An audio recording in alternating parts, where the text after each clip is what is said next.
What drives us to buy those things we really don't need or really can't afford? Impulsive shopping. At one time or another, it's something many of us are guilty of doing. But have you ever thought about what may have driven you to pick up that sale item you can't find a place for anymore? Psychology Today says the combination of basic evolutionary drives and the tactics retailers put in place makes us more susceptible to spontaneously spend our money. Hai kalian generasi yang haus literasi. Tentunya kalian semua pasti pernah lah ya belanja di supermarket.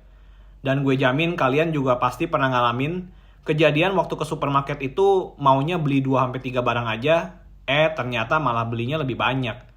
Padahal barang-barang itu kalau kalian pikir-pikir lagi juga nggak butuh-butuh amat. Dan pada akhirnya waktu dibayar di kasir dan sampai rumah, kalian jadi bertanya-tanya, kenapa ya gue beli ini tadi? Padahal nggak butuh atau belum butuh. Menariknya, semua hal ini terjadinya semua by design ya guys. Jadi mulai dari blueprint si supermarketnya, itu emang udah dirancang sedemikian rupa supaya kalian itu tuh belanja, bahkan barang yang sebenarnya nggak kalian butuhin itu tetap belanja. Jadi emang tujuannya itu memicu impulse buying. Dan sekarang gue bakal bahas gimana semua desain interior dari supermarket itu malah ngebuat kalian jadi impulse buying ini. Kayak spontan aja gitu ya, masukin barang yang nggak terlalu penting ke keranjang belanja kalian sampai akhirnya bayar di kasir deh. Oh ya, dan kalau boleh gue minta tolong, gue harap kalian bisa nonton video ini sampai habis ya, supaya ngebantu algoritma dari channel ini. Karena belakangan video-video yang gue buat itu somehow nggak dilirik sama algoritmanya YouTube. Jadi gue harap dengan kalian bantu like, subscribe, dan nonton video sampai habis, moga-moga gue bisa kasih value lagi buat orang-orang lain juga. Dan langsung aja, let's take a closer look.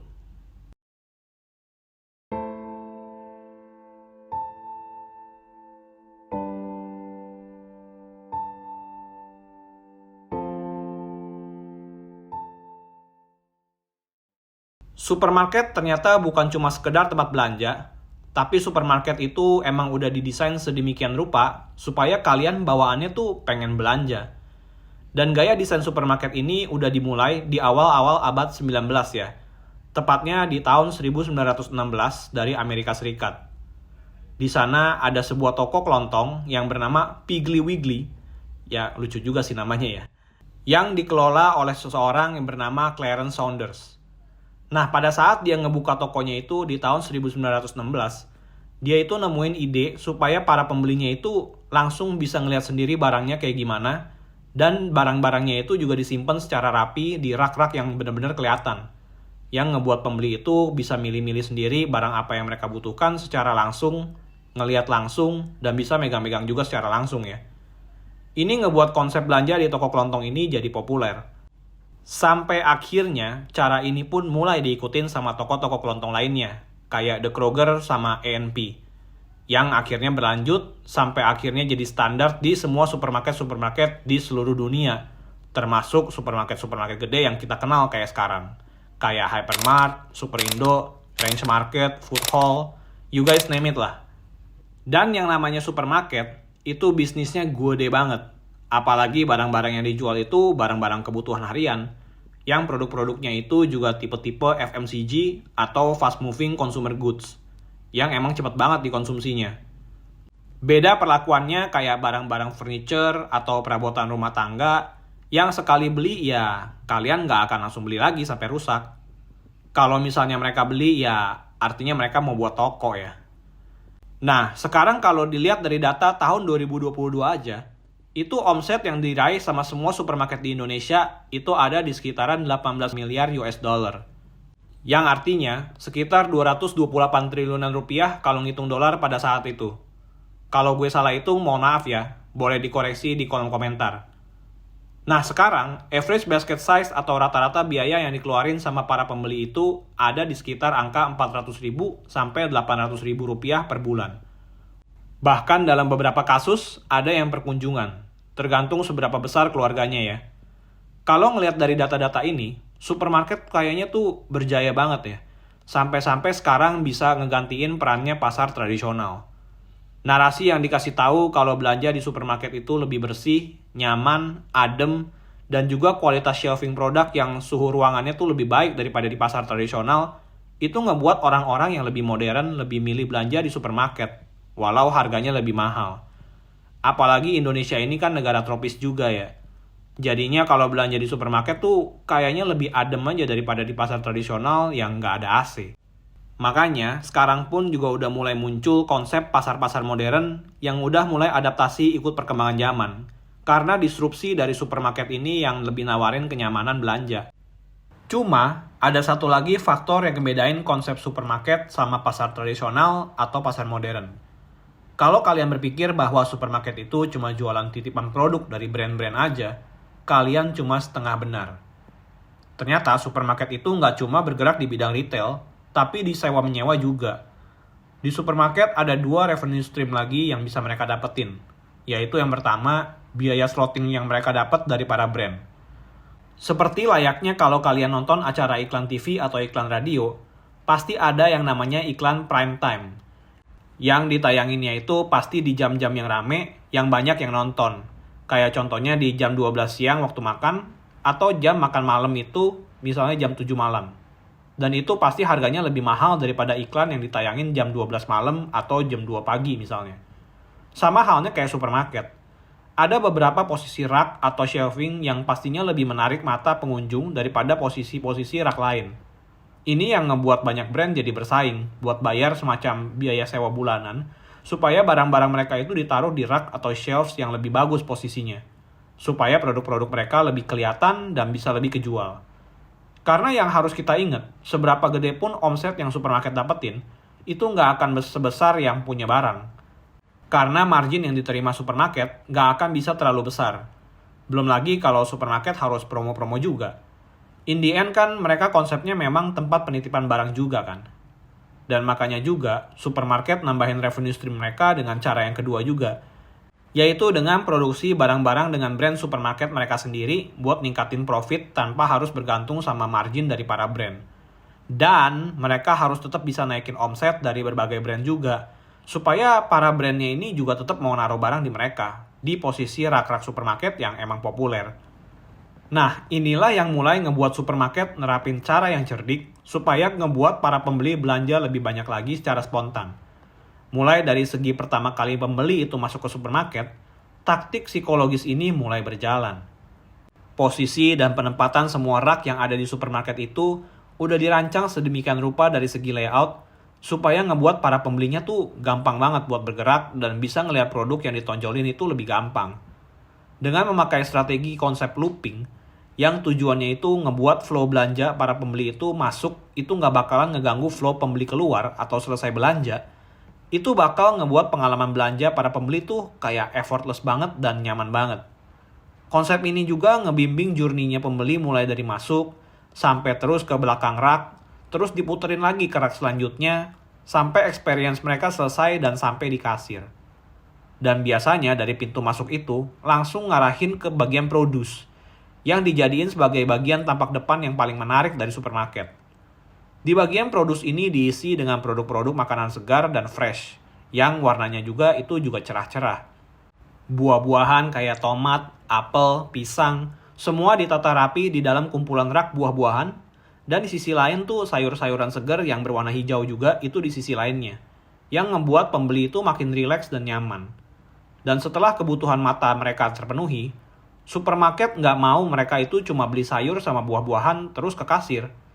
Tapi experience ini diterusin lagi ke bagian-bagian selanjutnya. Karena biasanya produk-produk kayak susu segar, keju, telur, atau beras yang sifatnya itu barang-barang sembako atau sifatnya dasar, biasanya produk-produk ini tuh ditaruhnya di bagian belakang untuk memicu kalian ngelewatin berbagai jenis produk lainnya. Produk-produk yang sifatnya itu yang ditawarin juga sifatnya complementary products. Kayak produk-produk jenis bumbu masak, kecap, atau sambal, itu ditaruh juga sebagai variasi untuk memicu impulse buying pembeli. Belum lagi abis ngelewatin itu semua, pembeli juga dihadapin sama bagian mie instan kayak Indomie, kerupuk, bihun, yang ngebuat produk-produk yang dilihat dari awal tuh nyambung dan malah ngegait pembeli buat nambah belanjaan lagi. Terus nggak cuma itu aja, tapi dari segi lighting juga udah disetting supaya pas dan ngebuat mata mereka tuh tertuju sama bagian-bagian tertentu. Terus juga pilihan-pilihan warna juga menjadi salah satu kunci yang ngedorong mood buat belanja lebih impulsif. Kayak contohnya deh, warna merah yang ada di setiap signage promo. Dengan kata-kata sale, itu ngedrive pembeli buat masukin barang promo itu ke kantong belanjaan mereka. Soalnya ngejreng banget warnanya dan juga warnanya tegas banget buat belanja. Ditambah lagi dengan suara musik yang slow dan nyaman, yang ngebuat mereka tuh betah dan makin berlama-lama di dalam supermarket.